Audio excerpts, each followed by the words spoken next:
الحمد لله وكفى وسلام على عباده الذين اصطفى أما بعد أعوذ بالله من الشيطان الرجيم بسم الله الرحمن الرحيم إن الشيطان لكم عدو فاتخذوه عدوا سبحان ربك رب العزة عما يصفون وسلام على المرسلين والحمد لله رب العالمين اللهم صل على سيدنا محمد وعلى آل سيدنا محمد وبارك وسلم اللهم صل على سيدنا محمد وعلى آل سيدنا محمد وبارك وسلم اللهم صل على سيدنا محمد وعلى آل سيدنا محمد وبارك وسلم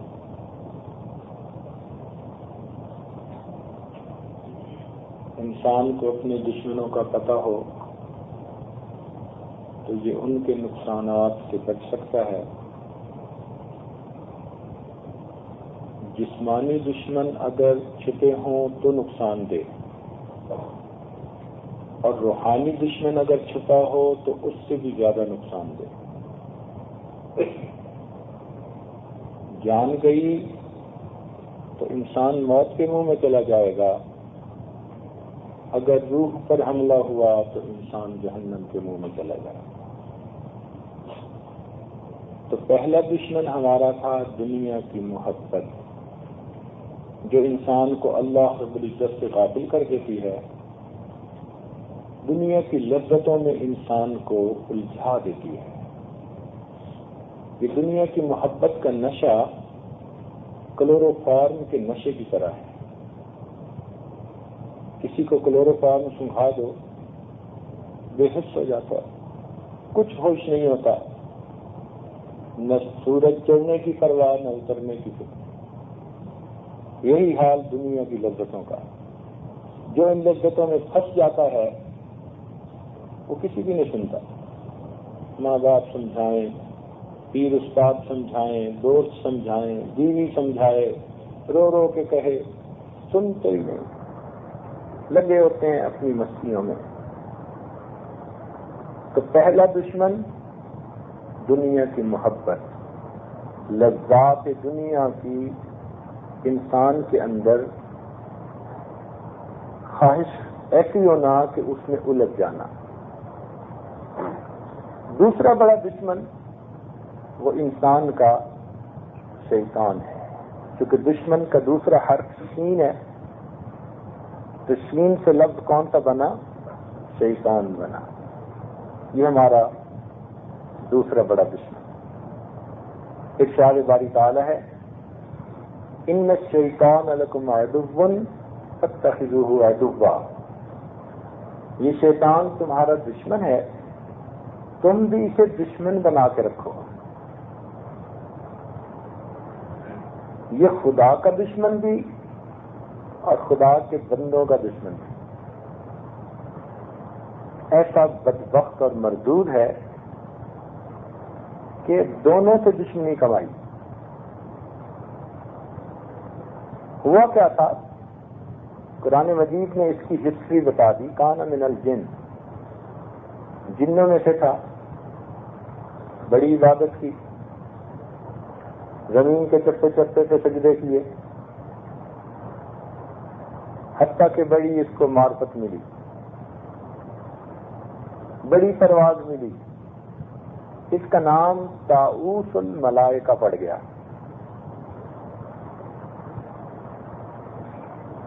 جب اللہ رب العزت نے حضرت آدم علیہ السلام کو پیدا کیا اور فرمایا کہ یہ میرے دنیا میں خلیفہ ہوں گے، اور پھر فرشتوں کو حکم دیا اسجدوا لآدم، آدم علیہ السلام کو سجدہ کرو، تو سب فرشتوں نے سجدہ کیا. ابا، اس نے انکار کیا. واستکبر، تکبر کیا. وکان من الکافرین، اور کافروں میں سے ہو گیا. سارے فرشتے تو سجدے میں، اور یہ آکڑ خان کھڑا ہو گیا. پوچھا تم نے سجدہ کیوں نہیں کیا؟ کہنے لگا انا خیر منہ، میں اس سے زیادہ بہتر ہوں. خلقتنی من نار وخلقتہ من طین، مجھے آپ نے آگ سے بنایا اور آگ کے شعلے اوپر کو اٹھتے ہیں، ان میں بلندی کی طرف رجوع ہوتا ہے اور خاک میں پستی ہوتی ہے. تو میں بلند مرتبہ، یہ پست مرتبہ، میں سجدہ کیوں کروں؟ تکبر کیا.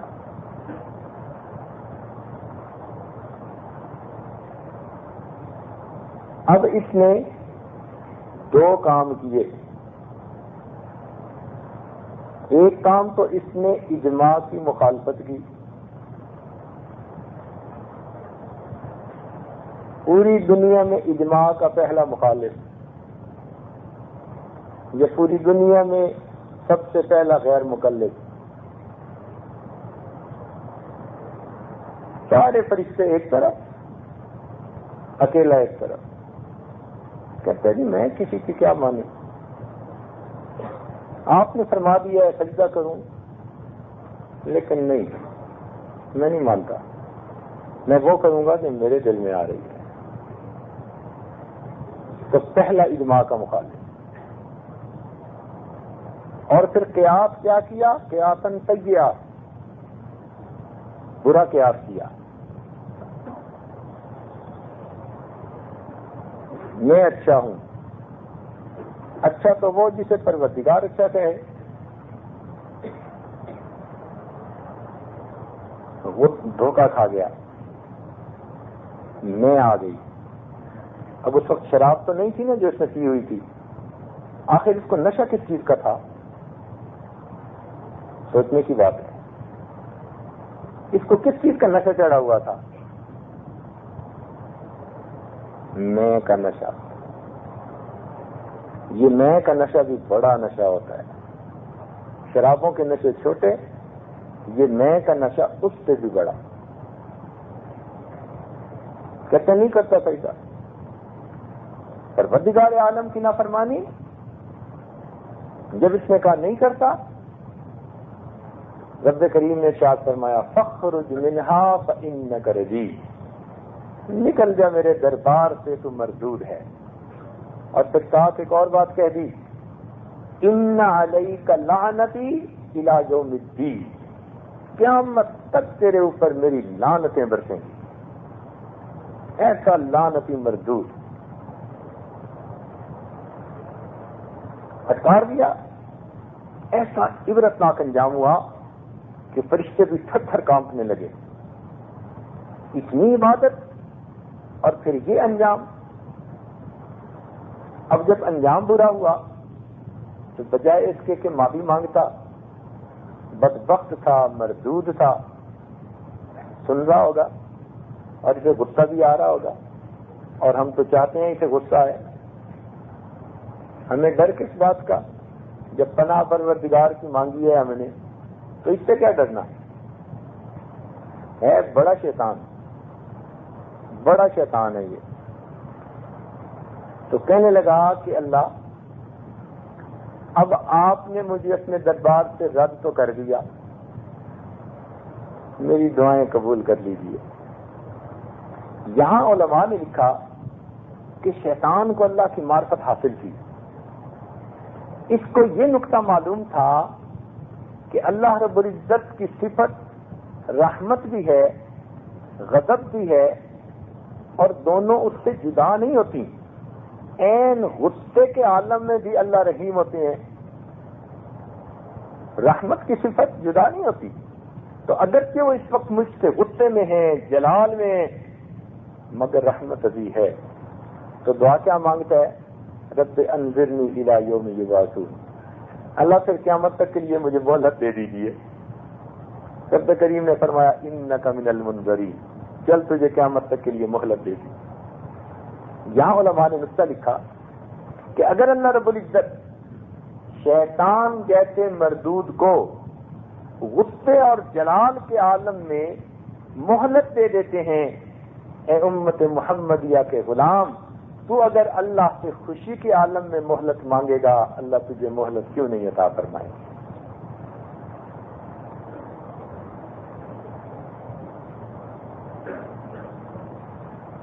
چنانچہ یہ آدم علیہ السلام کا پکا دشمن اب اس کوشش میں لگ گیا کہ آدم علیہ السلام کو تو جنت میں جگہ مل گئی اور میں پھٹکار دیا گیا، تو میں کسی نہ کسی طرح ان کو بھی جنت سے نکلواؤں، اس کوشش میں لگ گیا۔ وقت کی تو کمی تھی نہیں، اس کو ایک ہی کام تھا۔ چنانچہ اس نے سوچا کہ کس طریقہ سے میں ان کو نکلوا سکتا ہوں، تو اس نتیجے پر پہنچا کہ حضرت آدم علیہ السلام کو تو یقین دلانا مشکل ہے، لیکن ان کی اہلیہ جو ہیں، عورت زاد ہیں، ان کے سامنے جا کے قسمیں کھا کے ان کو میں یقین دلواتا ہوں۔ چنانچہ اللہ رب العزت نے حضرت آدم علیہ السلام کو فرمایا تھا کہ آپ دونوں نے فلاں درخت کے پتے نہیں کھانے، پھل نہیں کھانا۔ یہ وہاں گیا اور اما حوا کے دل میں بات ڈالی کہ میں آپ کو بتاؤں ایک ایسا کام جس کو کرنے سے آپ ہمیشہ ہمیشہ جنت میں رہیں گی، کوئی آپ کو نکال ہی نہیں سکے گا۔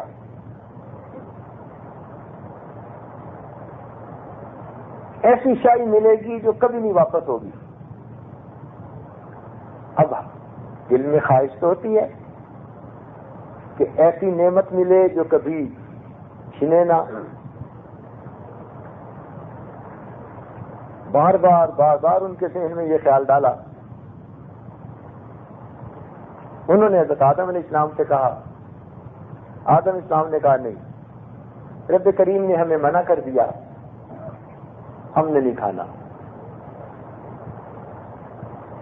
تو جب انہوں نے منع کر دیا، پیچھے نہیں ہٹا، پھر یہ ایک اور پوائنٹ لے کے آیا۔ آدم علیہ السلام کے سامنے کہنے لگا کہ بھی آپ کو جو فلاں درخت کے قریب آپ کھڑے تھے نا، اللہ تعالیٰ نے تو اس درخت کا پھل کھانے سے منع کیا تھا، خاص اس درخت کا۔ ایسے درخت تو کئی ہیں، آپ اس درخت سے مت کھائیں اور کہیں سے کھا لیں۔ دھوکہ دیکھا،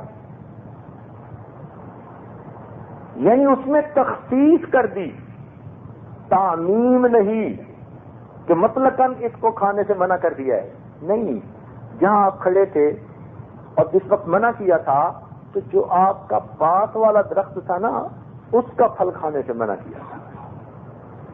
اور کتنے دوسرے سے کھا لیجیے، انہوں نے کہا نہیں کھاتے۔ وقاسمہما، قرآن مجید میں ہے اس نے ان دونوں کے سامنے قسمیں کھائیں۔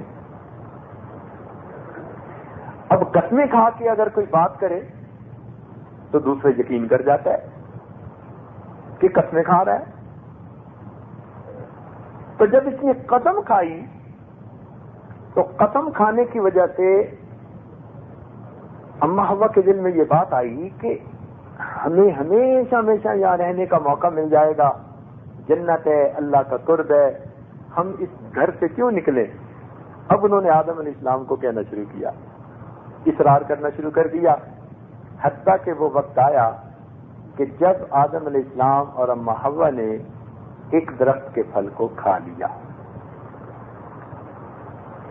ان کے ذہن میں یہ بالکل نہیں تھا کہ ہم اللہ کی نافرمانی کر رہے ہیں۔ وہ سمجھتے تھے کہ اس درخت کا پھل کھانا یہ نافرمانی ہے، اور جگہوں پہ کھانا یہ تو کوئی نافرمانی نہیں۔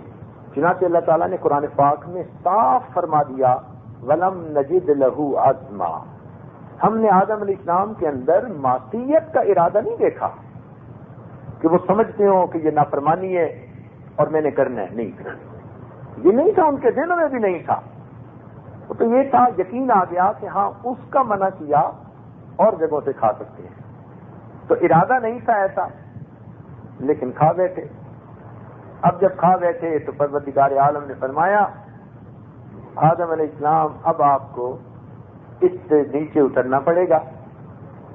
چنانچہ ام حوا اور آدم علیہ السلام دونوں کو زمین پر اتار دیا گیا. آدم علیہ السلام کو اتارا گیا افریقہ کے ممالک میں، نہیں، آدم علیہ السلام کو اتارا گیا انڈیا کے قریب ایک جگہ ہے سری لنکا. ہاں، سری لنکا کی ایک پہاڑی تھی اور بہت سرسبز جگہ تھی، باغات تھے، اس جگہ اتارا گیا. اور اما حوا کو افریقہ کے ممالک میں اتارا گیا. وہ جگہ بنجر تھی، دونوں کو ایک دوسرے کا کچھ نہیں پتا تھا. جب زمین پر اترے جدا ہو گئے، پھر روئے، اللہ سے معافیاں مانگی. احادیث میں آتا ہے 300 سال تک روتے رہے، 300 سال تک. بالآخر اللہ کی رحمت جوش میں آئی. ادھر سے آدم علیہ السلام چلے سری لنکا سے، ادھر سے اما حوا چلی، دونوں کو نہیں پتا تھا. تو جس کو جبل رحمت کہتے ہیں نا، جو عرفات میں ایک پہاڑ ہے، اس کے ایک طرف سے آدم علیہ السلام اوپر چڑھے اور دوسری طرف سے اما حوا چڑھی. اور اوپر ایک جگہ ہے، وہاں پر آ کر دونوں نے ایک دوسرے کو دیکھا اور دونوں کی ملاقات ہوئی. اس لیے اس جبل کا نام جبل رحمت ہے. اللہ تعالیٰ نے اس جگہ پر حضرت آدم علیہ السلام اور اما حوا ان کی توبہ کو قبول فرما لیا تھا. تو جب توبہ قبول ہو گئی تو بہت خوشی ہوئی. پھر اس کے بعد وہ چلے اللہ تعالیٰ کے گھر کی طرف. اللہ تعالیٰ نے ان کو ذہن میں ڈالا کہ فلاں جگہ پہنچے. تو پھر عرفات سے یہ جب مکہ مکرمہ کی طرف چلے تو رات ان کو آئی مزدلفہ میں. مزدلفہ چادر کو کہتے ہیں. اس وقت ان کے پاس ایک بڑی چادر تھی اور دونوں میاں بیوی ایک لحاف کے اندر سوئے تھے، تو اس سے اس جگہ کا نام مزدلفہ پڑ گیا. پھر خیر حضرت آدم علیہ السلام نے اللہ کا گھر بنایا تو ادھر ہی اما حوا کی وفات ہوئی. جس جگہ پر ان کی وفات ہوئی اس شہر کا نام جدہ پڑ گیا. یہ جدہ تو جو ہے نا، یہ دادی کو کہتے ہیں، اس لیے جدہ شہر میں اما حوا کی قبر اس وقت بھی موجود ہے، انہوں نے پریزرو کی ہوئی ہے. تاہم بتانے کا مقصد یہ تھا کہ یہ ہمارا بھی دشمن اور ہمارے باپ دادا کا بھی دشمن، خاندانی دشمنی ہے، اس سے پکی دشمنی. اور ایک بات اور بھی نکلی کہ شیطان نے پہلے آدم علیہ السلام کو نہیں کہا، اس کو پتا تھا کہ میری بات پہ یہ نہیں آئیں گے. اما حوا کو کہا. عورت کے اندر یہ کمزوری ہے، یہ بیچاری پھسلتی بھی جلدی ہے اور پھسلاتی بھی جلدی ہے.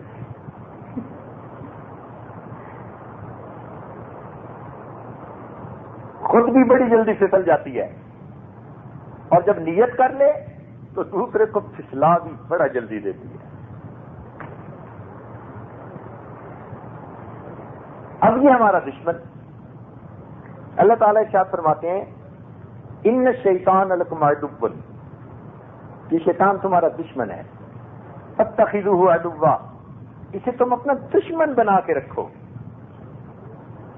اب اس دشمن کے مکر و فریب کا ہمیں اچھی طرح پتہ ہونا چاہیے. وجہ کیا ہے کہ جب چور کو پتہ چل جاتے ہیں نا کہ مالک کے مکان کو میرا پتہ چل گیا تو وہ پھر اس گھر میں آنا چھوڑ دیتا ہے. اسی طرح جب شیطان کو پتہ چل جاتا ہے کہ یہ میرے مکر و فریب کو سمجھ گیا تو یہ پھر اس سے نا امید ہونے لگ جاتا ہے.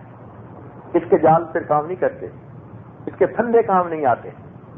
اس لیے اس پر علماء نے مستقل کتابیں لکھی. ایک کتاب کا نام ہے تلبیس ابلیس، علامہ ابن جوزی رحمۃ اللہ علیہ نے لکھی.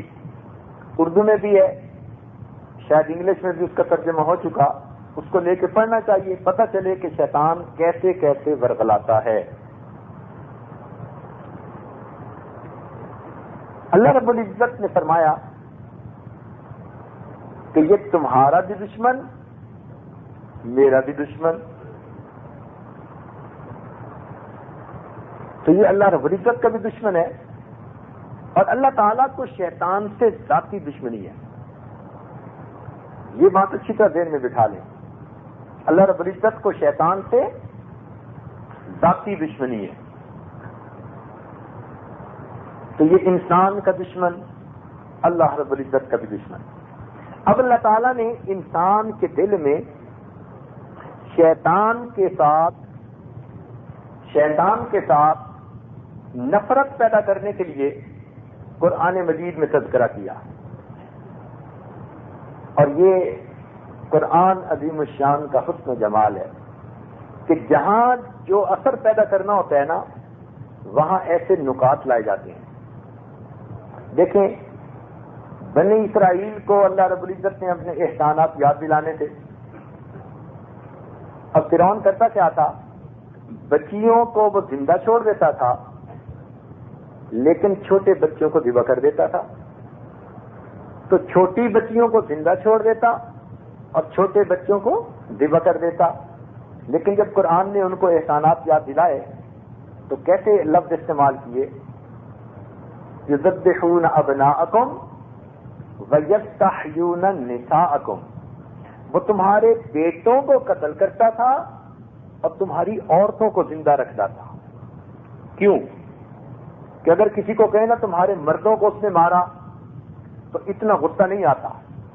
اگر کہے نا تمہارے معصوم بچے کو مار دیا تو زیادہ غصہ طبیعت میں آتا ہے. اچھا، معصوموں کو قتل کرتا تھا. اور اسی طرح اگر کہو کہ تمہاری معصوم بچی کو اس نے قتل کر دیا، اتنا غصہ نہیں آتا. اور کہیں تمہاری عورتوں کو اس نے زندہ رکھا، تو عورت کی عزت، حرمت، عصمت وہ فوراً ذہن میں آپ کی غیرت آتی ہے. ہماری عورتوں کو اس نے زندہ رکھا. اللہ.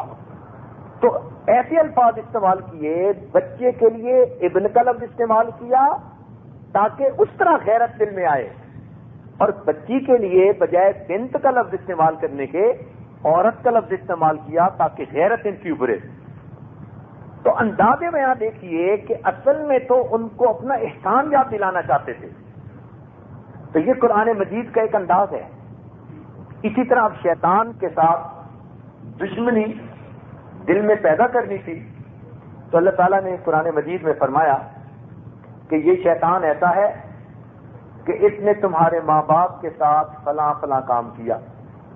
اچھا، اب آپ کو ایک مثال دیتا ہوں تاکہ بات اچھی طرح سمجھ آئے. فرض کرو آپ کے والدین کسی گھر میں ہیں اور کوئی بندہ آ کے گھر والوں سے کہتا ہے کہ ان کو گھر سے باہر نکال دو،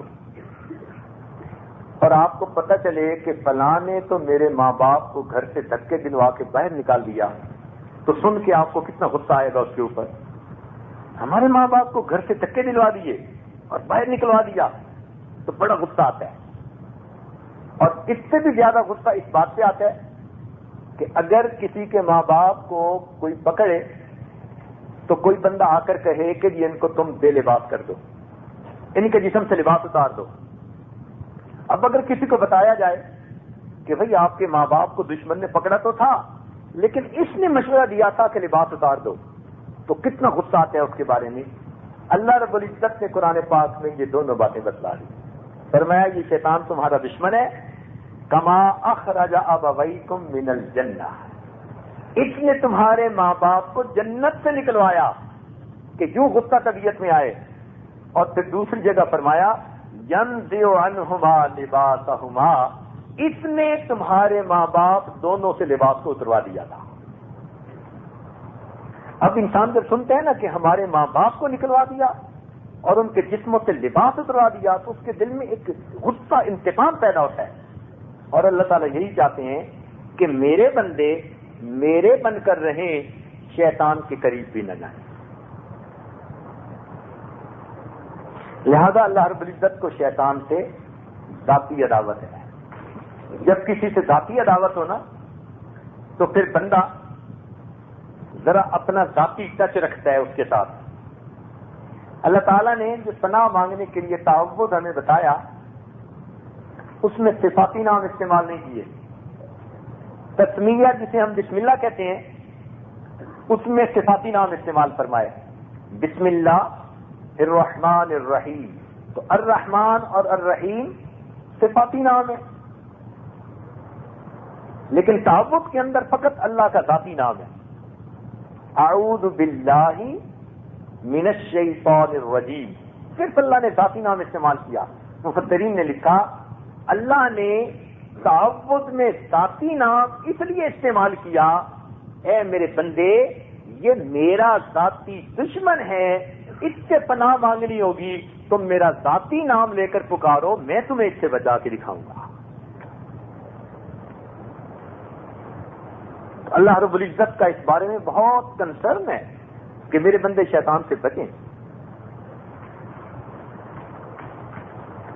سوال پیدا ہوتا ہے کہ شیطان کو بھی تو اللہ تعالیٰ نے پیدا کیا، اگر یہ اتنا ہی بڑا دشمن بننا تھا، اللہ کا بھی دشمن اور بندوں کا بھی دشمن، تو پیدا ہی کیوں کیا؟ ایک ذہن میں سوال پیدا ہوتا ہے.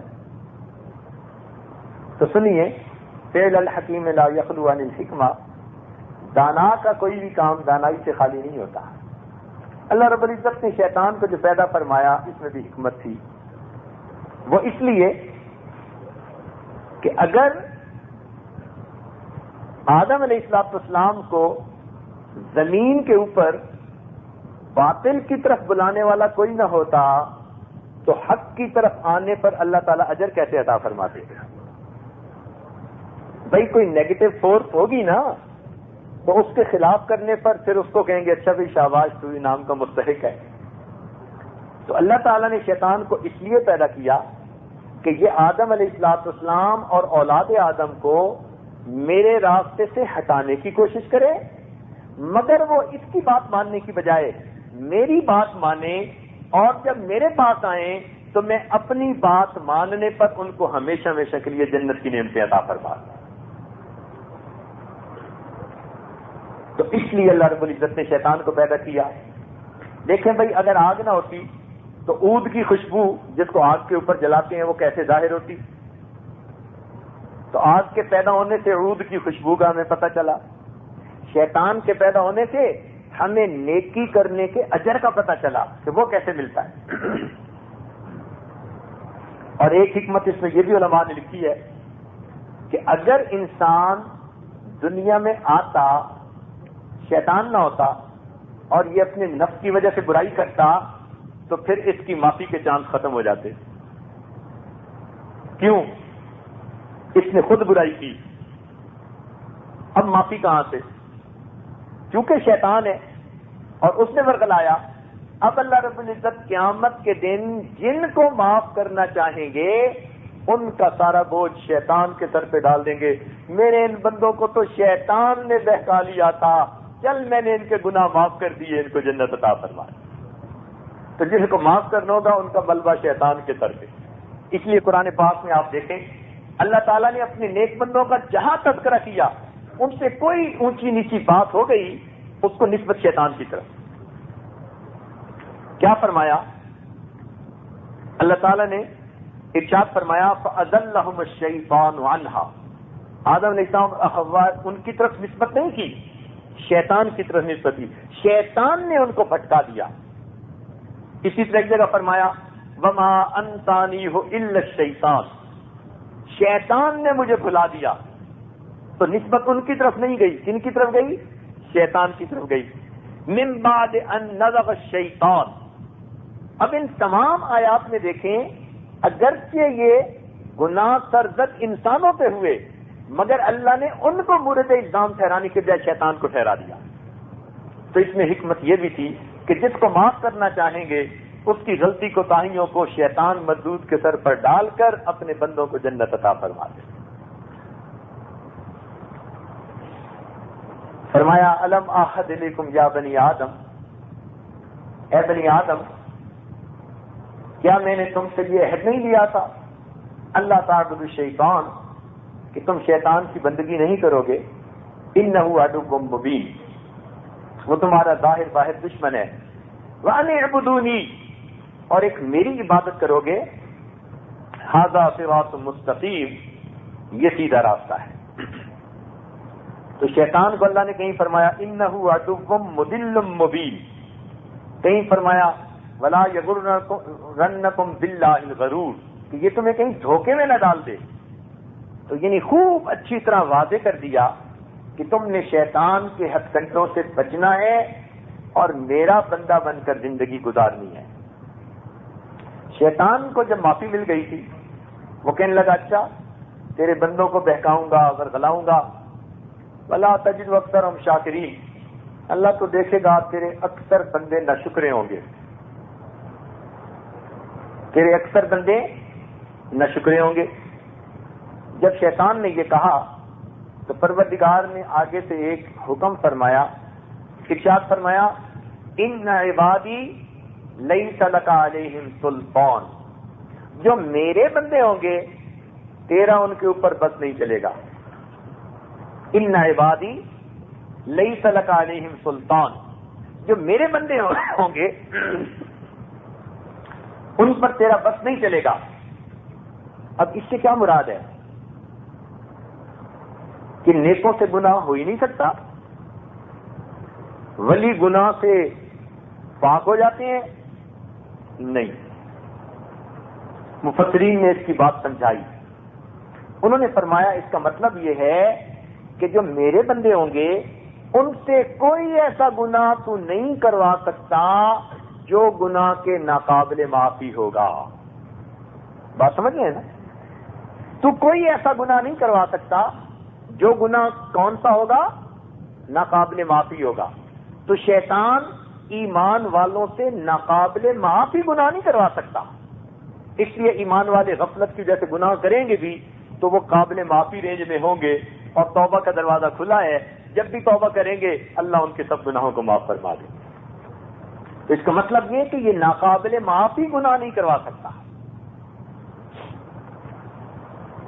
حدیث پاک میں آتا ہے الشیطان جاثم علی قلب ابن آدم، شیطان ابن آدم کے قلب کی طرف اپنا منہ کر کے بیٹھا ہوتا ہے، جب وہ دیکھتا ہے کہ اس کا دل ذکر کر رہا ہے تو پیچھے ہٹا رہتا ہے، اور جب دیکھتا ہے کہ دل غافل ہے تو پھر وسوسے ڈالنے شروع کر دیتا ہے۔ اس لیے شیطان کی کوشش ہوتی ہے کہ جیسے ہی بندہ غافل ہو یہ اس کو نیکی سے برائی میں لگا دے، ساتھ میں بیٹھا ہوتا ہے ہر وقت۔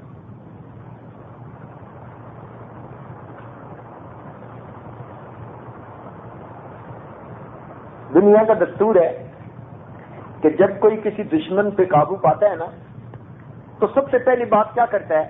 ہینڈز اپ۔ ہینڈز اپ کیوں کہتے ہیں؟ اس لیے کہتے ہیں کہ اگر اس کے پاس کوئی مہلک چیز ہے جس سے یہ نقصان دے سکتا ہے تو یہ اس کے ہاتھوں سے چھن جائے، اس کے ہاتھ خالی ہو جائیں، یہ مجھے نقصان نہ پہنچا سکے۔ بالکل اسی طرح قرآن پاک میں اللہ فرماتے ہیں استحوذ علیہم الشیطان، شیطان ان پر غالب آیا، فانساہم ذکر اللہ، انہیں اللہ کے ذکر سے اس نے غافل کر دیا۔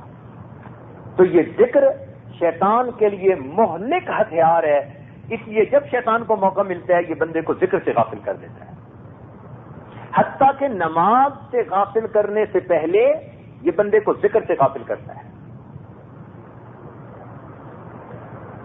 سنیے قرآن عظیم الشان، اللہ تعالیٰ ارشاد فرماتے ہیں انما یرید الشیطان ان یوقع بینکم العداوۃ والبغضاء فی الخمر والمیسر ویصدکم، اور یہ تمہیں روکنا چاہتا ہے عن ذکر اللہ وعن الصلاۃ، اللہ کے ذکر سے اور نماز سے۔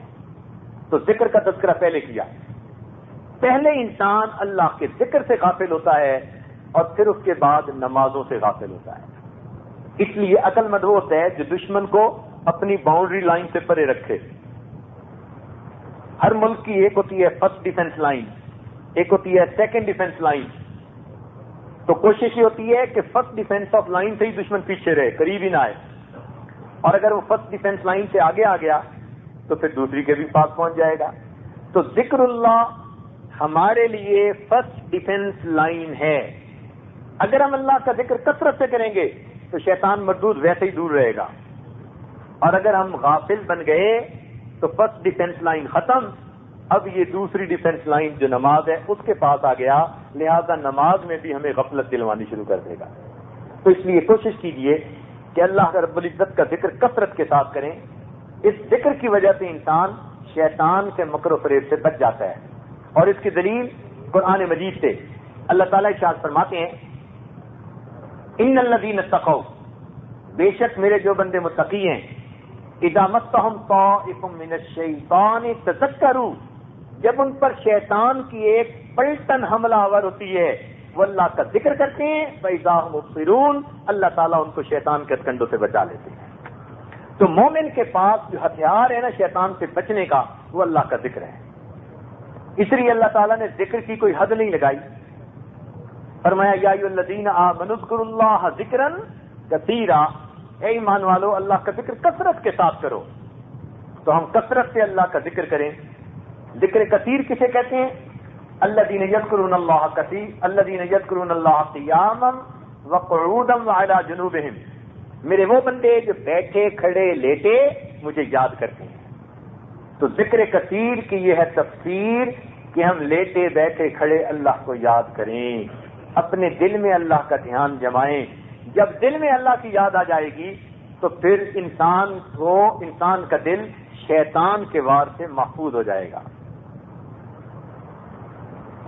اس لیے اللہ رب العزت نے، شیطان تو انسانوں کو دیکھتا ہے، انسان شیطان کو نہیں دیکھ سکتا. تو یہ کیسا مقابلہ ہوا؟ طالب علم کے ذہن میں سوال پیدا ہوتا ہے نا، بھئی دو بندوں میں مقابلہ ہوتا ہے تو پہلوان ایک دوسرے کے سامنے ہوتے ہیں. یہ عجیب مقابلہ کہ شیطان تو بندوں کو دیکھتا ہے. یہ ہمیں اب بھی دیکھ رہا ہے کہ مسجد میں بیٹھے ہیں اور اس کے سینے پہ مونگ دلی جا رہی ہے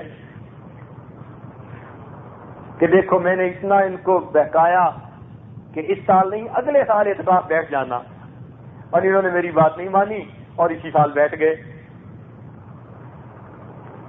تو یہ ہمیں دیکھتا ہے، ہم اسے نہیں دیکھ سکتے. تو یہ مقابلہ کیسا؟ تو علماء نے لکھا ہے کہ چونکہ یہ ہمیں دیکھتا ہے، ہم اسے نہیں دیکھ سکتے، تو ہمارے نہ دیکھ سکنے کی وجہ سے اللہ رب العزت نے اب اپنی مدد ہمارے ساتھ شامل فرما دی. یہ میرے بندے کمزور ہیں، یہ تو اس کو دیکھ نہیں سکتے، اب ان کی تو مدد کرنی ضروری ہو گئی نا. اگر ہم بھی دیکھ سکتے تو پھر تو مقابلہ ایک جیسا ہوتا، پھر اللہ کی مدد کیسے ہوتی؟ پھر تو آپس میں لڑائی کرنی پڑ جاتی. تو حکمت اس میں یہ تھی کہ انسان کو اس کو نہ دیکھنے کی طاقت نہ دی، اتنا کہہ دیا کہ جب بچنا ہو مجھے پکار لینا، تم اس سے کیا لڑو گے، میں تمہیں اس سے حفاظت کر کے دکھاؤں گا. تو ہمارا کام آسان ہو گیا. جیسے بچہ ہوتا ہے نا چھوٹا، تو ماں اس کے ہاتھ میں کوئی ڈنڈا نہیں دیتی لڑنے کے لیے، کہتی ہے بیٹا تجھے کچھ کہے تو مجھے بتانا. ایسا ہی ہوتا ہے نا. یہ نہیں کہتی یہ ڈنڈا لے جا اور خود لڑنا اس کے ساتھ، وہ سمجھتی ہے چھوٹا بچہ ہے. تو وہ کہہ دیتی ہے بیٹا تجھے کوئی بھی کچھ کہے نا مجھے ذرا بتانا، میں دیکھ لوں گا، میں نمٹ لوں گا. تو اللہ تعالیٰ نے بھی یہی معاملہ کیا کہ بندے کو اس کو دیکھنے کی طاقت سے محروم کر کے اس کو بہانہ بنا دیا. میرے بندے تو اسے دیکھ نہیں سکتا، وہ تجھے دیکھتا ہے، تجھ پر وار کرتا ہے، اس لیے جب تو نے بچنا ہو مجھے پکار لینا. میرے بندے تم مجھے پکارو گے، میں پروردگار شیطان سے تمہیں محفوظ فرما لوں گا. اس لیے جب ہم لا حول ولا قوت الا باللہ پڑھتے ہیں نا تو شیطان بھاگتا ہے اور اس کی ہوا بھی نکل رہی ہوتی ہے، ایسے بھاگتے ہیں وہاں سے. لا حول ولا قوت ایسے بجلی کی طرح اس پہ پڑتی ہے. وہ دو دوست تھے، تو ایک آیا تو دوسرا نماز پڑھ رہا تھا، بے تکلف تھے. بعد میں کہنے لگا یار میں آپ سے ملنے آیا تھا، آپ نماز پڑھ رہے تھے. کہنے لگا تو چلے کیوں گئے، میں کون سا لاہور والا پڑھ رہا تھا.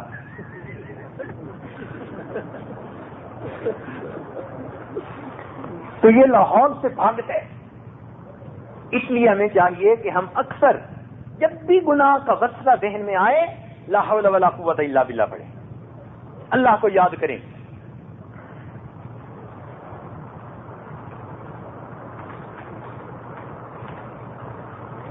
قال معاذ اللہ، جیسے یوسف علیہ السلام نے کہا تھا نا میں اللہ کی پناہ چاہتا ہوں، ہم بھی اسی طرح فوراً اللہ کی پناہ چاہیں، اللہ رب العزت ہمیں محفوظ فرما دیں گے. تو اس لیے شیطان سے بچنے کا آسان گر یہ ہے، ذہن میں وسوسہ آئے اس وسوسے کو جمنے نہ دیں. جیسے ہی خیال آئے لا حول ولا پڑھ لیں، شیطان اسی وقت بھاگ جائے گا، غصہ ختم ہو جائے گا. اعوذ باللہ من الشیطان الرجیم پڑھ لیں، شیطان بھاگ جائے گا، غصہ ختم ہو جائے گا. گناہ کا ارادہ دل میں پیدا ہو رہا ہے، اللہ سے معافی مانگ لیں، لا حول ولا پڑھ لیں، اللہ تعالیٰ محفوظ فرما دے. تو ہمارا کام رب کریم نے آسان فرما دیا. اب انسان کے دل میں جو گناہ کے خیال آتے ہیں نا، یہ ذرا ایک علمی نقطہ ہے. انسان کے دل میں جو گناہ کے خیال آتے ہیں، یہ کبھی کبھی تو اس کے نفس کی طرف سے ہوتے ہیں. یہ نفس بھی بڑا گرو گھنٹال ہے، بلکہ مہا بدماش ہے. یہ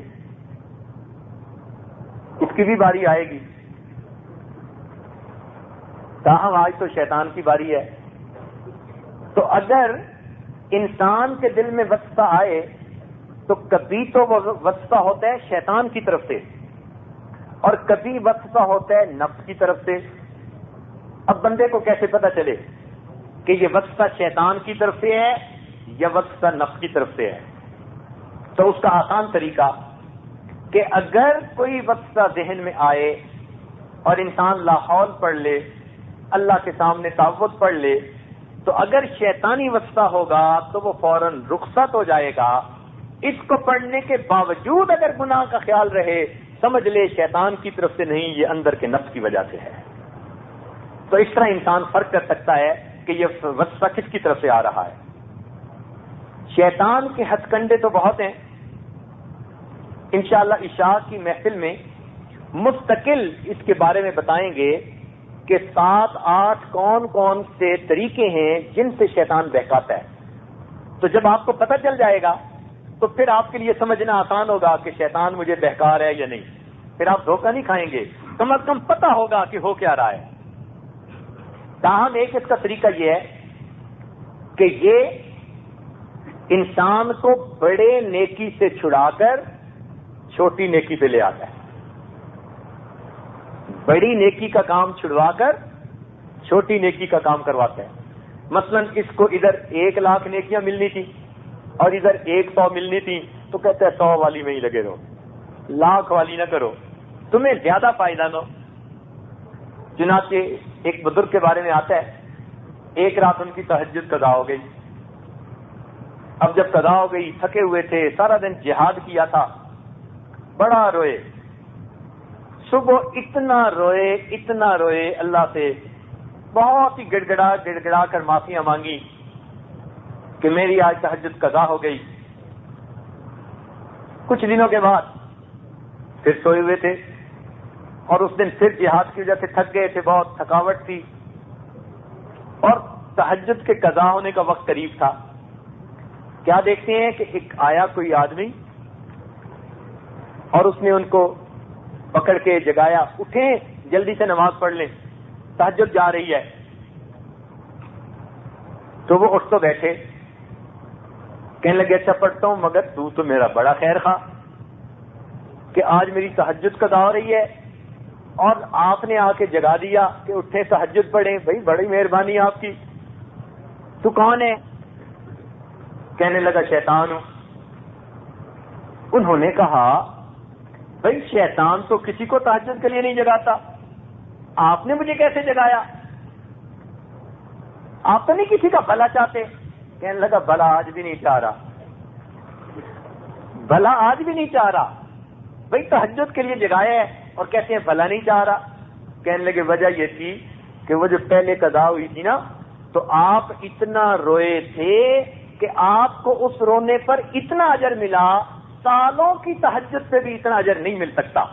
آج پھر سو گئے تھے، میں نے کہا پھر روئیں گے، پھر زیادہ اجر پائیں گے، تو بہتر ہے جگا ہی دو، 1 رات کا اجر مل جائے ان کو. تو یہ بڑا شیطان. ایک بزرگ سوئے ہوئے تھے دیوار کے ساتھ ہی چارپائی بچھا کے، آیا اور جگاتے ہیں. ان کو کیا ہوا؟ کہتے کہ دیوار گرنے والی ہے، ایک طرف ہٹ جا. اب وہ جلدی میں جب انہوں نے سنا تو ایک طرف ہٹ گئے، جیسے ہی ایک طرف ہٹے دیوار اوپر گر گئی. وہ کہنے لگے بھائی تیرا خیر ہو، تیری خیر ہو، تو کتنا میرا خیر خواہ. کون ہے تو؟ کہتا ہے شیطان ہوں. اس نے کہا شیطان تو خیر خواہی کوئی نہیں کرتا. کہنے لگا خیر خواہی اب بھی کوئی نہیں کی. مجھے بچا لیا. کہتے ہیں یہی تو فن تھا. اگر آپ وہیں لیٹے رہتے اور دیوار گرتی تو اچانک دیوار گرنے سے جو بندہ مرتا ہے قیامت کے دن اس کو شہیدوں میں شامل کیا جاتا ہے. میں نے تجھے جگا دیا, شہادت کا رتبہ نہ ملے, اب موت آئے گی تو اپنی فطری موت آئے گی.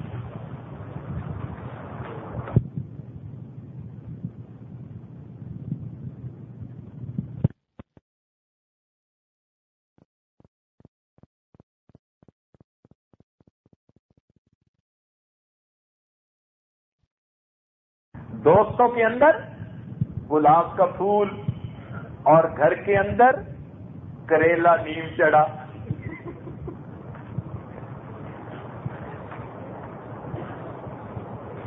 نوجوان آ کے کہتے ہیں حضرت پتہ نہیں بس گھر آتے ہیں تو بس دماغ گرم رہتا ہے.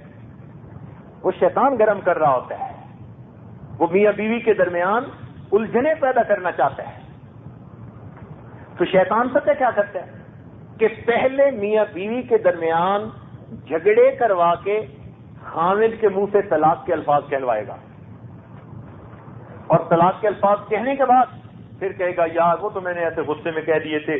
اب بغیر کسی کو بتائے میاں بیوی پھر آپس میں رہنا شروع کر دیں گے, میاں بیوی آپس میں رہنا شروع کر دیں گے, اور جتنا رہیں گے اتنی زندگی ان کو زنا کا گناہ ملے گا.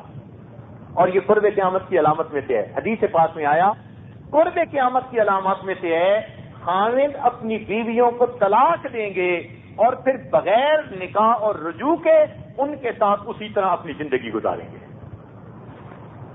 اب دیکھیے کتنا بڑا گناہ کروا دیا, اور ڈر کے مارے نہ بیوی بتاتی ہے کہ کیا ہوا, نہ خاوند کہتا ہے کسی کو کیا ہوا. میاں بیوی راضی تو کیا کرے گا قاضی, زندگی گزر رہی ہوتی ہے. یہ ایسے کلیدی گناہ کرواتا ہے. ایک مرتبہ ایک آدمی نے شیطان کو دیکھا, ان کا مردود تو بڑا ہی بدماش ہے, کیا تو نے فساد مچایا ہوا ہے, آرام سے بیٹھ جاتا ایک جگہ تو دنیا میں امن ہو جاتا. کہنے لگا کہ میں کیا کرتا ہوں, میں تو کچھ نہیں کرتا. کہ تو ہی تو ساری بربادی کرتا ہے. کہتا میں تو انگلی لگاتا ہوں اور کچھ ہی نہیں کرتا. کیا مطلب؟ کہنے لگا بھی دیکھنا. چنانچہ حلوائی کی دکان تھی, اس نے اس میں شیرہ پڑا ہوا تھا, وہ انگلی پہ لگایا اور وہ شیرہ دیوار کے اوپر لگا دیا. اب وہ جو شیرہ دیوار پر لگا دیا تو اس کے اوپر مکھی آئی. جیسے ہی مکھی آ کے بیٹھی, مکھی کو کھانے کے لیے ایک چھپکلی آ گئی. اب وہ جو بندہ کام کر رہا تھا, اس کام کرنے والے نے چھپکلی کو دیکھا تو اس نے جوتا اٹھا کے مارا. اب وہ جوتا دیوار سے لگ کے حلوائی کی مٹھائی میں پڑا تو حلوائی اٹھ کھڑا, اے تو نے جوتا میری مٹھائی میں مارا. اب وہ الجھنے لگ گئے, ادھر سے اس کے دوست آ گئے, ادھر سے اس کے دوست, ایسا جھگڑا مچا کے کوئی حد نہیں. کہنے لگا دیکھ میں نہیں کہتا تھا, میں نے تو انگلی لگائی تھی, باقی تو کام انہوں نے خود ہی کیا ہے سارا. تو یہ ایسے ہی کرتا ہے, ٹریگر کرتا ہے بندے کو, اور پھر آگے بندے کا نفس سارے کام خود کر رہا ہوتا ہے. اس لیے مومن کے چاہیے اپنے اندر صبر پیدا کرے, تدبر, تحمل, بردباری پیدا کرے, اور چھوٹی چھوٹی باتوں پہ ٹریگر ہونے کی ضرورت نہیں ہے, فوراً غصے میں آنے کی ضرورت نہیں ہے, اپنے آپ کو ہولڈ کرنا سیکھے. شیطان نے کہا کہ جب کوئی انسان غصے میں ہوتا ہے میں اس کی رگوں کے اندر خون کی طرح دوڑتا ہوں. اور ایک جگہ کہا کہ جو انسان غصے میں ہوتا ہے میں اس کے ساتھ اس طرح کھیلتا ہوں جیسے کوئی بچہ گیند کے ساتھ کھیل رہا ہوتا ہے. اور آج کل کے نوجوانوں کی بیماری یہی ہے, غصہ برداشت ہی نہیں ہوتا ان بیچاروں سے, اور ان کو نہیں پتا کہ غصے میں شیطان ہم سے کیا کیا کروا جاتا ہے.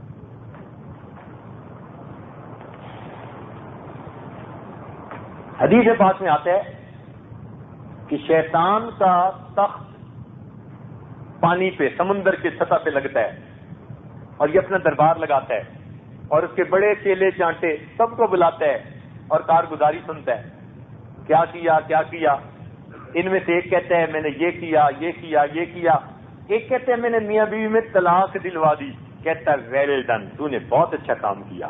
اس کو اپنے قریب بٹھا لیتا ہے, کہتے ہیں اور کوئی بڑا کام بتاؤ جس نے کیا ہو. سب بتا لیتے ہیں. ایک چھوٹا سا چتونگڑا ہوتا ہے, چھوٹا سا, وہ ایک طرف بیٹھا ہوا ہوتا ہے, کہتے ہیں تم نے نہیں بتایا کیا کیا.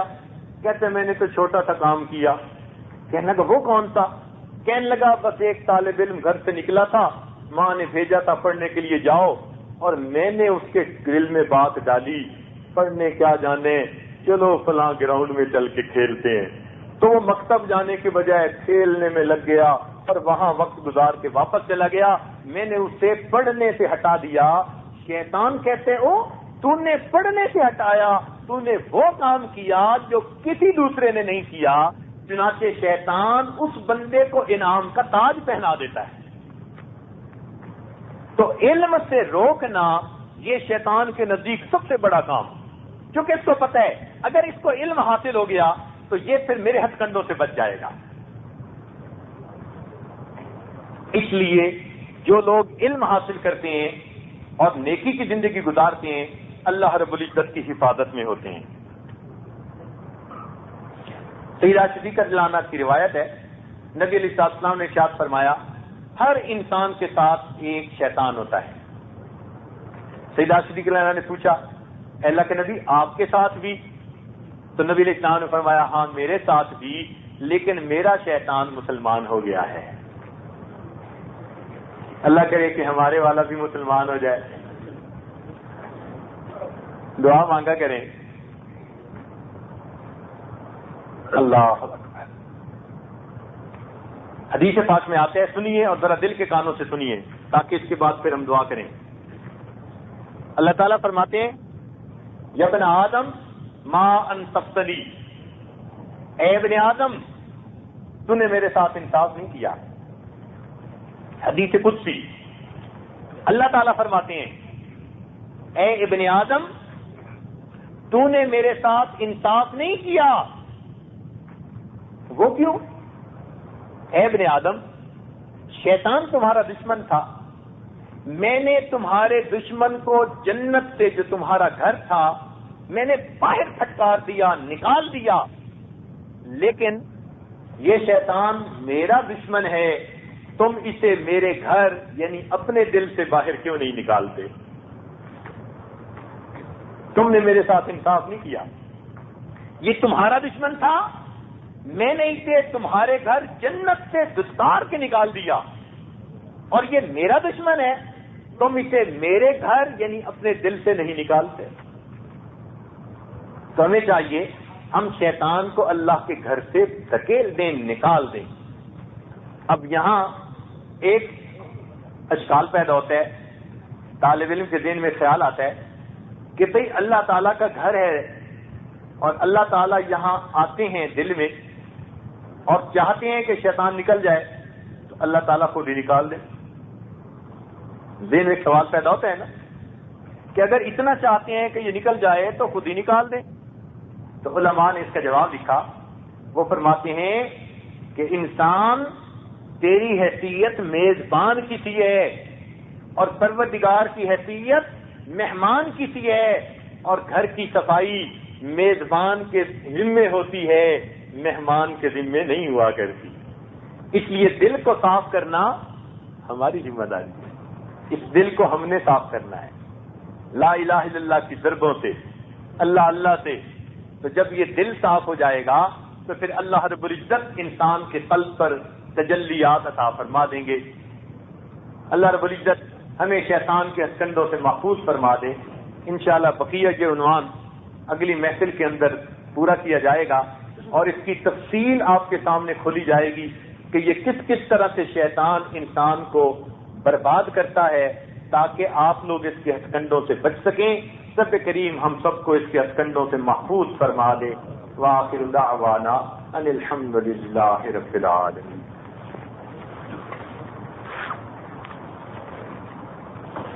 سبحان ربی جلال الوهاب. اللهم صل على سيدنا محمد وعلى آل سيدنا محمد وبارك وسلم. ربنا لا تزغ قلوبنا بعد إذ هديتنا وهب لنا من لدنك رحمة إنك أنت الوهاب. اے مالک ہمارے گناہوں کو معاف فرما, اے کریم آقا ہمارے گناہوں کو معاف فرما, اے رحیم و کریم ہم پر رحم فرما, یا ارحم الراحمین ہم پر رحم فرما, اے رحمان ہم پر رحم فرما, اے رحیم ہم پر رحم فرما, اے کریم ہم پر رحم فرما، یا حنان ہم پر رحم فرمائیے، یا منان ہم پر رحم فرما دیجیے۔ اے اللہ ہمیں نفس شیطان کے مکر و فریب سے محفوظ فرما، اے اللہ شیطان کے ہتھکنڈوں سے محفوظ فرما، شیطانی کاموں سے محفوظ فرما۔ اے اللہ جو گناہ اب تک کیے سب معاف فرما، آئندہ بھی ہماری حفاظت فرما۔ اے اللہ جس طرح آپ نے آسمان کو زمین پر گرنے سے روک دیا، شیطان کو ہم پر مسلط ہونے سے روک دیجیے۔ اے اللہ ہم آپ کی پناہ میں آتے ہیں۔ اے اللہ جب بچے کو کوئی مارنے لگتا ہے وہ باپ کی پناہ ڈھونڈتا ہے، اور جب بندے کو شیطان کچھ کہنے لگتا ہے وہ اپنے رب کی پناہ ڈھونڈتا ہے۔ اے مالک ہم آپ کی پناہ ڈھونڈتے ہیں، ہم اقرار کرتے ہیں ہم کمزور ہیں، مولا ہمیں بچا لیجئے، اللہ ہمیں بچا لیجئے، شیطانی کاموں سے بچا لیجئے، شیطان کی باتیں ماننے سے بچا لیجئے، شیطانی وسطوں سے بچا لیجئے، نفسانی وسطوں سے بچا لیجئے۔ اللہ ہمارے ساتھ درگزر کا معاملہ فرمائیے۔ اے اللہ ہمارے آنے والے وقت کو گزرے وقت سے بہتر بنا دیجئے۔ اے اللہ جیسے بچہ پریشان ہوتا ہے ماں باپ کی طرف دوڑتا ہے، جب بندے پریشان ہوتے ہیں پروردگار کی طرف دوڑتے ہیں۔ اے بے قصوں کے دستگیر، اے ٹوٹے دلوں کو تسلی دینے والے، اے خالی جھولیوں کو بھر دینے والے، اے خطا کاروں کی خطاؤں سے رحمت کی چادر ڈال دینے والے، اللہ ہمارے گناہوں کو معاف فرما۔ رب کریم ہمارے ساتھ درگزر کا معاملہ فرما۔ رب کریم ہماری ان دعاؤں کو اپنی رحمت سے قبول فرما۔ اے اللہ جتنے حاضرین محفل ہیں سب کی نیک حاجات کو پورا فرما۔ اے اللہ جو جسمانی بیمار ہیں ان کو شفا عطا فرما۔ جن دوستوں نے دعاؤں کے لیے کہا اے اللہ ان کی نیک حاجات کو پورا فرما۔ رب کریم جو گناہ اب تک کیے ان سب کو معاف فرما اور آئندہ گناہوں سے پاک زندگی نصیب فرما۔ اے اللہ ہمارے تمام احوال، ہمارے تمام اقوال، ہمارے تمام افعال جو آپ کے قرب میں رکاوٹ بنے ہیں اللہ ان سب سے توبہ کرتے ہیں، توبہ قبول کر لیجئے اور ہمیں اپنا قرب عطا فرما دیجئے۔ اے اللہ ہمارے دوستوں نے کبیرہ گناہ کی فہرست میں لکھے ہوئے جن جن گناہوں سے توبہ کی اللہ ان سب کی توبہ قبول کر لیجئے، اور اے اللہ ہمیں گناہوں کی ذلت سے بچا دیجئے اور طاعات کی عزت نصیب فرما دیجئے۔ اے اللہ ہم آپ سے سلو کرنا چاہتے ہیں، میرے مولا ہماری اس توبہ کو قبول کر لیجئے۔ اے مالک ہم آپ کی شان بے نیازی سے ڈرتے ہیں۔ اے اللہ آپ تو بلم باور کی 400 سال کی عبادت کو ٹھوکر لگا دیتے ہیں۔ اے مولا ہم ڈرتے ہیں آپ کی شان بے نیازی سے، ہمارے پلے تو کچھ بھی نہیں جو آپ کی خدمت میں پیش کر سکیں، بس تیری رحمت کا سہارا ہے۔ اللہ اپنی رحمت کا معاملہ فرما دیجئے، اپنی رحمت کا معاملہ فرما دیجئے۔ اللہ اگر آپ انصاف کریں گے تو ہماری شکلیں مسخ دیے جانے کے قابل ہیں، اللہ ہم دستار دیے جانے کے قابل ہیں، ہماری دعائیں منہ پہ مار دیے جانے کے قابل ہیں، مگر ہم آپ سے آپ کا فضل مانگتے ہیں۔ اللہ اپنا فضل فرما دیجئے۔ ہم گناہگار ہیں، اقرار کرتے ہیں اپنے گناہوں کا، مگر آپ سے معافی مانگتے ہیں، اللہ معاف فرما دیجئے، ہماری توبہ قبول کر لیجئے۔ اے اللہ ہماری توبہ قبول فرما لیجئے۔ رب کریم جو دینی ادارے ہیں دنیا میں مختلف جگہوں پر سب کی حفاظت فرما دیجئے۔ اے اللہ ان کو تعلیمی تعمیری اعتبار سے ترقی عطا فرما دیجئے اور ان کی جو بھی ضروریات ہیں اپنے غیبی خزانوں سے پوری فرما دیجئے۔ رب کریم ہماری ان دعاؤں کو اپنی رحمت سے قبول فرمائیے۔ ربنا تقبل منا انك انت السميع العليم تب علينا انك انت التواب الرحيم صلى الله تعالى على خير خلقه سيدنا محمد وآله وأصحابه أجمعين.